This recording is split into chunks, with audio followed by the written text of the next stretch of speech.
Hello, listeners. I'm just going to make this short video talking about just a brief history of Kyma, what it is, where it came from, etc., my experience with it, and the amazing applications that you can have with audio design, sound design, especially in games and films, in any context. I don't have a live game pulled up here. I actually have like an experimental live performance piece that I use the Wacom tablet with. I'll get into that in a bit.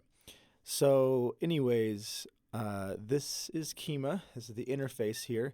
Kyma's been around actually since the 90s, and it started in just this really small community. It was invented by Carla and Kurt Scaletti, um, and it's what makes it different from other audio and sound design software is that it has its own dedicated hardware, and all of its DSP processing happens out of your computer.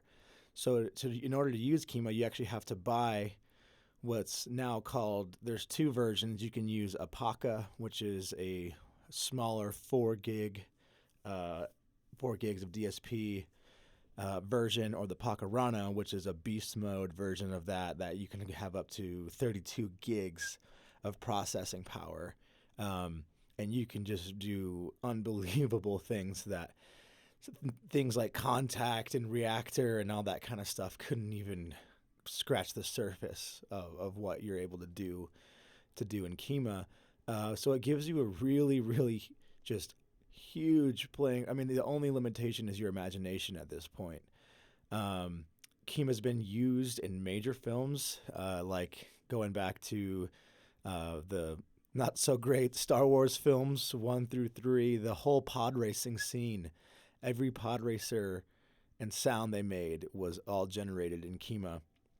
Games like Horizon Zero Dawn, the list goes on. There's a bunch of modern video games today that use Kyma. In fact, I could probably bring that up. Well, I should have had that brought up, but I can put it in the email. So, but yeah, tons of modern video games that use this engine, and it can be used for music as well. It's used less often for that, but often what I do personally is I'll create sounds and I'll generate a sound that I want, sample that specifically, and then turn that into a musical instrument, or maybe map it across the keys or whatever and get like a certain sound. So a lot of the music that I have written, parts of those sounds come from Kyma. So I'll just kind of, and a little backstory there is I have also studied with Carla and Kurt for the last 2 years. And so a lot of my learning from Kyma has come from the creators themselves. I have a pretty cool, fun relationship with them. So they are awesome people, and they've taught me so much about this program. Anyways, so just like a brief overview, what makes this a little bit different than other, say, sound design programs is, so you have everything's built in prototypes. In other words, 98% of these little, what I call modules, that's what they're called, that you see here, if you hit spacebar on any of these, they're built to already make sound. Obviously, you don't use them in that exact form when you originally turn them on, but they're kind of already built to show you what it does, and then it's up to you to manipulate it. So, I mean, for example, drone's pretty straightforward for anyone, no matter what kind of walk of life you're coming from. So if I click drone, hit spacebar, it's kind of cheesy, maybe. You could like it. And it has just really 3 simple parameters: amplitude, your volume, BPM,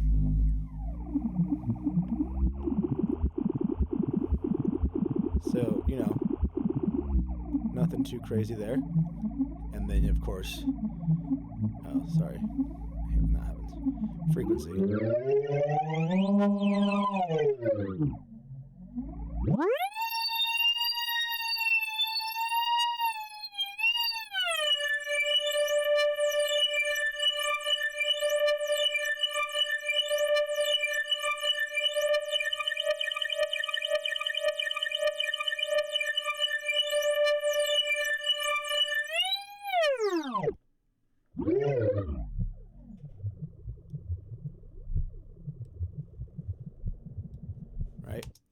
So, you know, that maybe that drone by itself doesn't sound like the most amazing thing you've ever heard, especially in like our and with just all the modern things that come out of the box nowadays.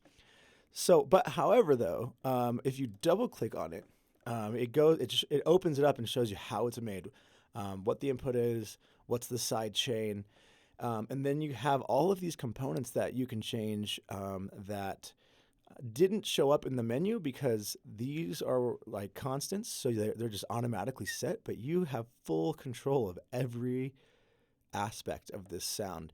You can change the very source, like so. If you don't want signs, if you want to load your own sample into this, you can. You just go into here, and then instead of using the filtered pulse wavetable, you go in here and add your own wavetable that you want. And then if you notice the three controls that we saw was amplitude, frequency, and BPM.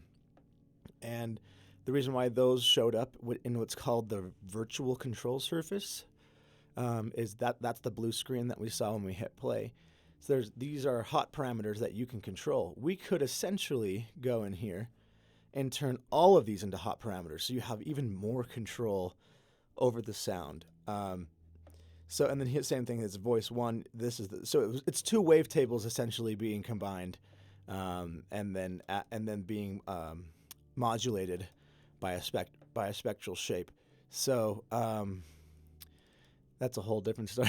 Sometimes Kyma can be like whoa at first. It's kind of the learning curve's a little steep, but man, it's just so powerful.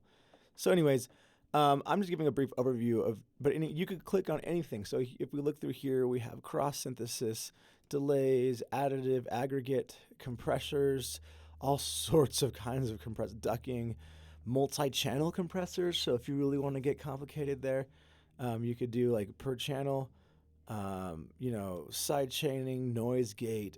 I mean, it's here. You think of it and it's here. So, we got all sorts of reverbs that I still don't even know how to use some of these. Selectable sounds is really cool for sound design. So you can like have a list of sounds that need to be triggered at separate moments. And so that's like a tool that you can use for that. Vocoders, spectral sources. I love the multi-channel panning in this is unbelievable, and actually this is really good for binaural. I don't remember where they necessarily put that one, but if you search it,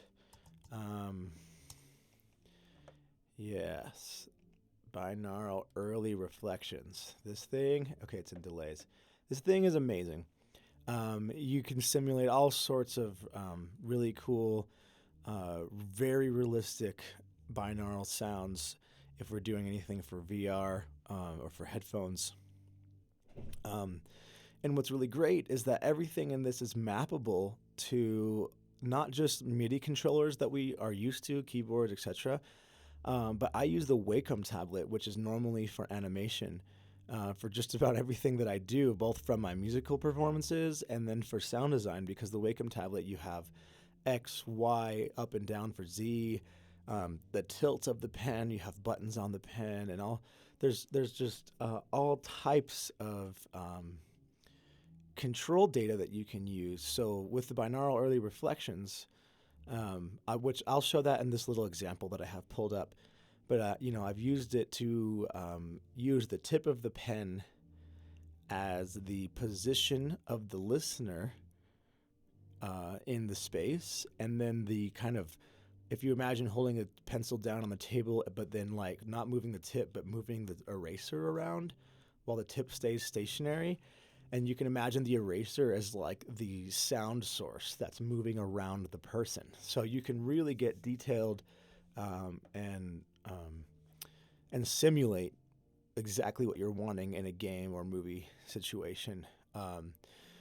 So it would take me a long time to go through all this, but you kind of get the idea here that you can load in your own. I mean, I will at least bring up sample playback, all sorts of ways to alter your samples. Generally, like in Contact, for example, you just load in a sample and then it just plays back, and then you can add your own effects and things to it. This controls, you could play the sample back based on a BPM, and it will automatically go through and analyze the sample um, and find specific points where it can stretch. That's the same thing with the BPM stretch, BPM sample loop. This is just mono. These are like your generic ones. Um, but then you can load it into a keyboard. You can load it into a sample base if you want specifically velocity. So if that's like for multi-sample stuff, that it's a little bit more. It takes a little bit more. You'd have to come in with a lot more samples, but you could get some really cool stuff. I've played with this because usually, we have an instrument like this that specifically says cello, and you could change that. You could go in and say, I don't want it to be cello, which is exactly what I did. Because normally, in a normal sample library, you have like very quiet if you touch the key lightly, and medium soft, and all the different ones. Well, I had it to where it very smoothly changed between completely different sounds that weren't even related, but because of the what's the word I'm thinking? Because of like the velocity change and the smoothing that I put between them, it kind of created this multifaceted, bizarre sci-fi sound that was just really cool. It was like a deep boom if you barely touched it, a sort of growl with like middle and high, and then I think it was like this intense piercing sound if you really hit it hard. So you still got the 3 levels of velocity. Well, there's more than 3, but like those 3 samples that were then just kind of blended together to give you the range. But yeah, so you can multi-sample here, and it goes. I mean, there's tons and tons and tons. So okay, that's the prototypes window. Now, anytime you work on something, what's cool about Kyma 2 is that all these are saved as they are as originals, and you can never hurt anything if you go in and change it, because anytime you open it, it creates a copy, and then it saves everything down here for you in this edited sounds that you save that, and then you can always come back to it. So I'm going to show you just some cool applications of just some other really great sounds that Kyma can produce. So this is a really beautiful thing for like soundscapes and in music. So I'll just walk you through it. So already doing nothing, it sounds amazing. We'll just listen to it for a second.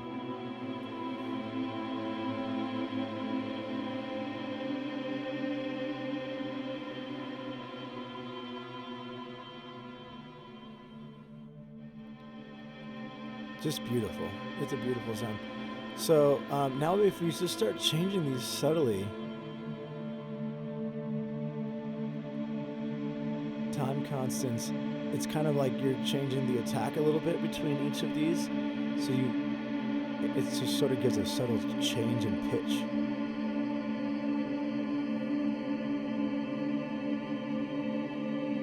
Taking formants out.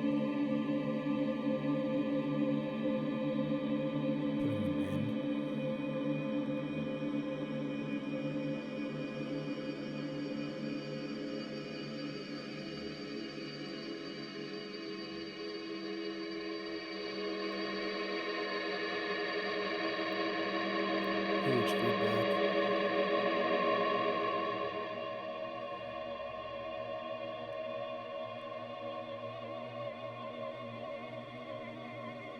Some sort of creepy delay.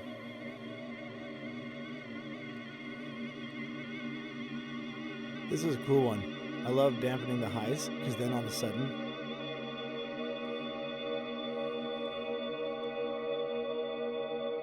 in a second you'll just hear these almost like it's kind of works like a high low pass filter, but it just reacts slightly different. Instead of taking them all the way out, it just dampens them. So they're still there. But because I put it on 1, that's why the sound disappeared. So if we bring it up a little bit, since it's slow moving, it'll take a second. You'll start to hear it.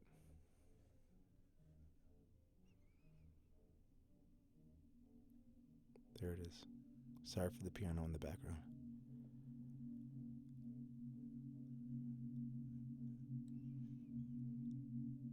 This could work for like a really cool kind of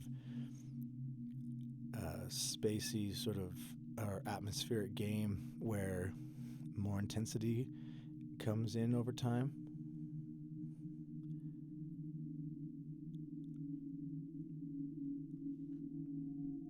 See that? And then that high comes in.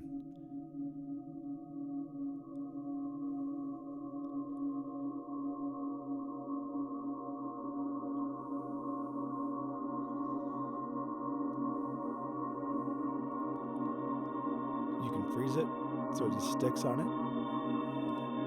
You can reverse the sound. And then you can hit reset and start from the beginning. So that right there is just a gorgeous sound that's already built for you. And if you wanted to, you could still go in and play around with it and change all sorts of things that you want to change for each of these. And you could change the actual source. In fact, if I'm not, this comes from this is just a sample string quartet in A minor. You can put imagine what you could do with specialized samples from a score that you're making, and then you're putting this in around it to create just a almost seamless hybrid sound. It's amazing. Let's show you that one, and let's see. They're all so cool. I mean, I could do it forever, but maybe this stochastic mask is really cool. They're all cool. Let's try it. This is that sample, by the way. That's string quartet.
See, like, people don't even have to know what it was.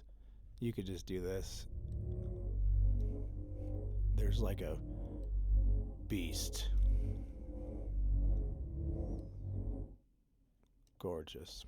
Anyways, and these all have sorts of, you can set your own presets, but these were already set. Cello artifacts. That's kind of cool. Slow and low. I think we just had one like that.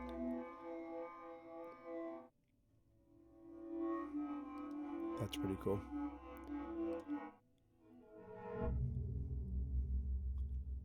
See, look at that. There's so many applications for this. I'm just thinking of like a million places where this could be put in. So, okay. In attempts to not make this an insanely long video, just gonna. Kyma just has an endless library of its own samples and sounds that you can build. And so much of Kyma is just taking sounds, combining them together, different modules, adding panning, delay, reverb, all sorts of different things that you would want to add.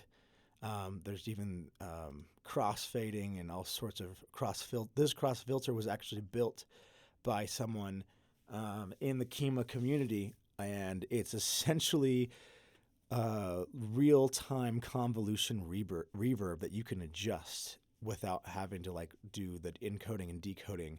It's a brilliant module. I mean, this is just the example of it. All right. I have to click.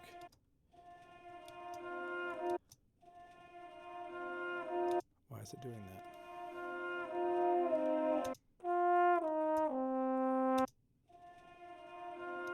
Okay.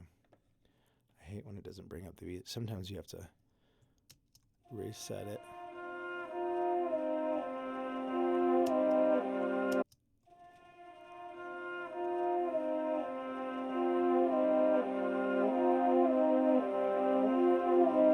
This one doesn't have any parameters.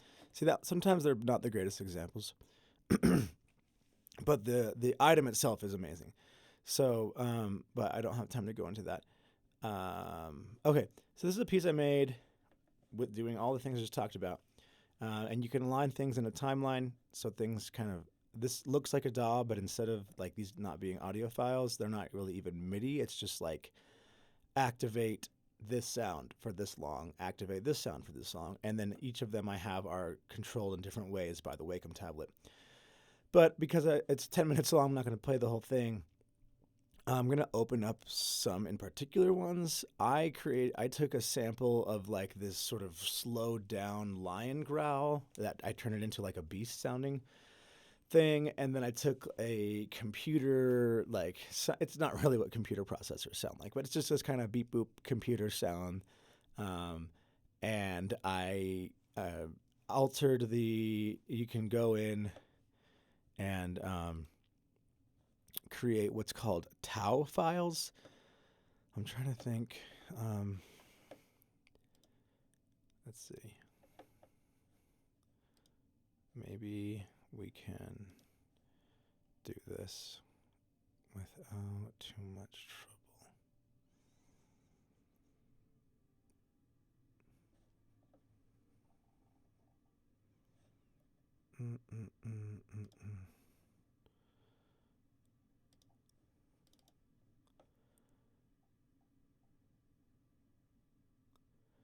You know what? I can't remember where I saved it. So basically, I'll just do this real fast. New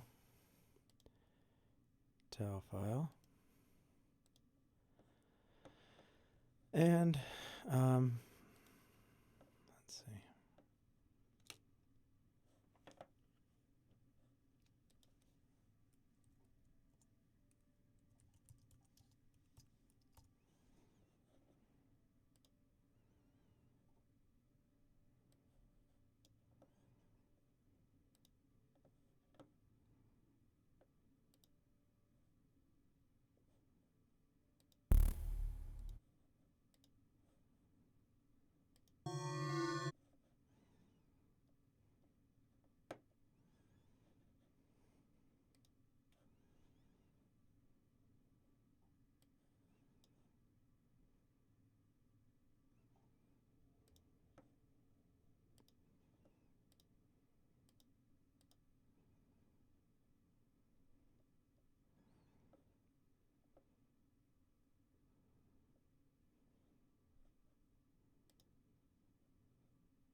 Well, this will work. I'll just show you what you can do with it. Multi-channel. Fine.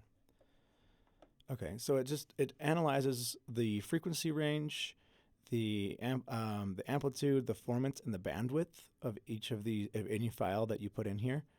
And I didn't plan on showing this, but I think it's important to see like just like how powerful Kyma can be and its usefulness. It's analyzing spectral envelope. Almost done. It takes a second for it to do this. But essentially, this piece that I'm going to play, this is not the sound I use. I don't know where I put them. A little embarrassing there. Okay, yes, that's fine. Go ahead. It's got to do it for the left channel and the right channel. I should have selected mono. Everything in Kyma is specific to channels. You can click a button anywhere that just makes it stereo, as long as it is a stereo file. But I took I'm just going to show you what this can do with one sound, but I took two different sounds and morphed them together to create this FM synthesis. Normally FM synthesis is done with either, sine, square, saw, triangle waves in all sorts of ways, but this is creating FM synthesis with two samples based off of this. So, okay, it analyzed, where'd my mouse go? I hate when this happens. There it is. Seriously. Ugh. Okay, so I have amplitude selected, and it shows like the variance and amplitude of this waveform. The frequency, this piece obviously doesn't vary in frequency too much, but it has a little spike there. its formant variance throughout, and the bandwidth that it covers throughout. Now, what's amazing, so you could just play this, and it just plays it for you. And then that's why I did left and right, because I could turn the left channel up versus the right channel, right? Now, here's what I could do, though. I can go into amplitude and take this and just totally change all of these parameters. Frequency would be kind of cool, where it's low, to kind of make it go up and then make it go even lower at the end here. I'm just randomly changing things. Formant, right. And then now let's hit play.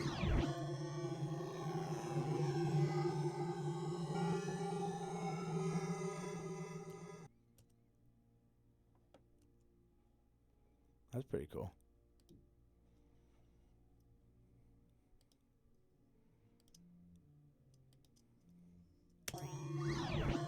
You kind of hear all those. That's kind of cool. So, anyways, so I went to the tile editor. And then if you if you click plus, load another one, you can have like a couple tabs, and then you can morph between them. Right now, this wouldn't do anything.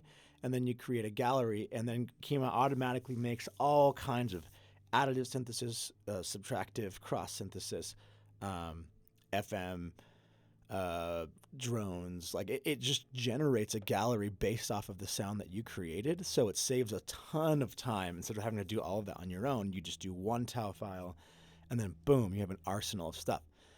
That was the long answer to explain. Okay, this is the one that has the binaural early reflections that I talked about earlier. To check this sound out, it's pretty hardcore.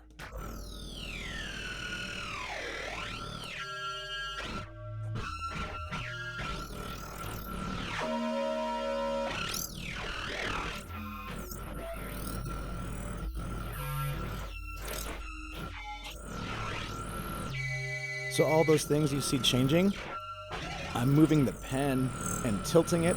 You hear that sound. It feels like it's kind of swinging by. It's because it's what I was talking about, where the pen tip is the listener position. And then the source, if you see X and Y is moving like that, I'll move the mouse down here. This X and Y is moving because I am moving the top part of the pen, or the eraser part. And then the listener X position is my pen. I'm not sure why Y is not moving, because it's moving on here. Sometimes it glitches out in that way, but you can change head size, filter, and then these are the frequencies that I'm changing with the pen. And then the Z is me pushing at the rate over here. So what's cool is I can do it really slow and get something like this.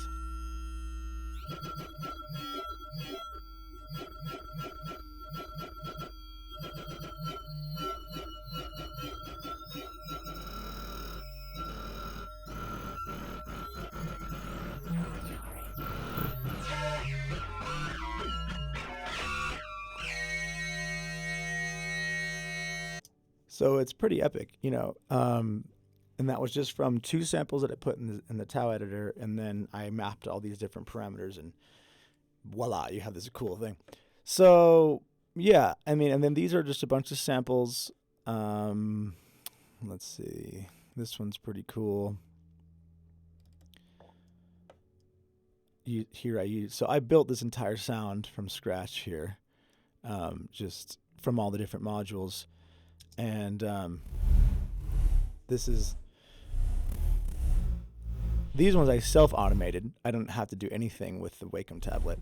And I have my selection of which sample I was using, amplitude, and I kind of I made my own preset, called it Subtle Deep, right? And changed all these parameters until I found the sound that I wanted. So I think it's enough said that these things can be changed in tons of ways.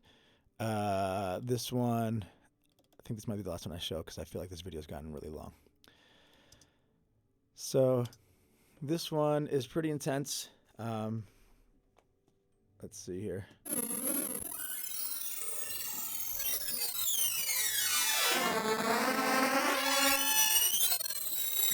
So I'm panning it around. So this piece was meant for 8 channels.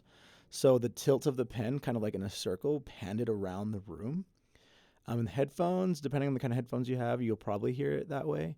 Or if you're set up in like a 5.1 scenario, you should hear it. I don't know exactly how this video encodes it. You might not. I'm hearing it that way. I hope you do. Where the sound is being moved around the space. And when I push it, put pen down.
Crazy. So, yeah, I mean, there's so many contexts. I mean, that's kind of like, sounds kind of experimental, but if you could record, capture that, put that into Wise. That's been my plan with some of the kind of free games that are out there, to take some games and re-sound design them purely with Kyma. And because it's the same thing, even if I want footsteps, I can record footsteps, put them in here, or take a sample of footsteps that already exist and do whatever I want to them to make them to put them, like, especially with the binaural early reflections, if you want to really make it sound like it's in a different space or they're behind you or wherever. It goes on and on. So, yeah, and this is just like a whole piece of music that goes from thing to thing. It just kind of goes sequentially, and I perform it on the Wacom tablet. There's a video on my website of an older version, not as intense as this one, so I need to get a new video up soon, actually. And yeah, I mean, there's just so much. This is, yeah, I won't even talk about the multi-grid because this has been long enough. So in short, Kyma is super powerful. You can take any sounds that you want, and it speeds up your workflow like crazy, because instead of having to go through and painstakingly build something in Max or Contact or however else you build it, there is the learning curve. But once you know Kyma, or know someone who does, you can make these things really, really quick, and then it just saves you so much time, and they sound way better. So, yeah, that's the kind of intro to what Kyma is. I only scratched like 5% of the surface. So, I can talk about multi-grids. I have some other videos you can check out. But thanks for watching.